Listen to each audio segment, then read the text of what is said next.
16കാരനെ പീഡിപ്പിച്ച 19കാരി പോലീസിന്റെ പിടിയിലായി. ചവറ ശങ്കരമംഗലം കുമ്പളത്ത് വീട്ടിൽ ശ്രീകുട്ടിയെയാണ് വള്ളിക്കുന്നം സർക്കിൾ ഇൻസ്പെക്ടർ ടി ബിനുകുമാറിന്റെ നേതൃത്വത്തിൽ പിടികൂടിയത്. ഭരണിക്കാവ് മങ്ങാരത്ത് വാടകയ്ക്ക് താമസിക്കുന്ന 16കാരനെ ഡിസംബർ 1-നാണ് യുവതി വീട്ടിൽ നിന്നും വിളിച്ചിറക്കിക്കൊണ്ടുപോയത്. പത്തനംതിട്ട ബസ് സ്റ്റാൻഡിൽ നിന്നും ഇരുവരെയും പോലീസ് പിടികൂടി.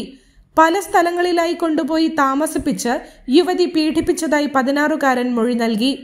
യുവതി മറ്റൊരു യുവാവുമായി പ്രണയത്തിലായിരുന്നു. യുവാവുമായുള്ള ബന്ധം അറിഞ്ഞ വീട്ടുകാർ പെൺകുട്ടിയെ ബന്ധു കൂടിയായ 16കാരന്റെ വീട്ടിൽ നിർത്തുകയായിരുന്നു. ഇവിടെ നിന്നുമാണ് ഇരുവരും പോയത്. ഇരയുടെ മാതാവ് നൽകിയ പരാതിയുടെ അടിസ്ഥാനത്തിലാണ് കേസ് രജിസ്റ്റർ ചെയ്തത്. മൈസൂർ, പാലക്കാട്, പളനി, മലപ്പുറം തുടങ്ങി നിരവധി സ്ഥലങ്ങളിൽ ഇവർ താമസിച്ചതായി പോലീസ് പറയുന്നു.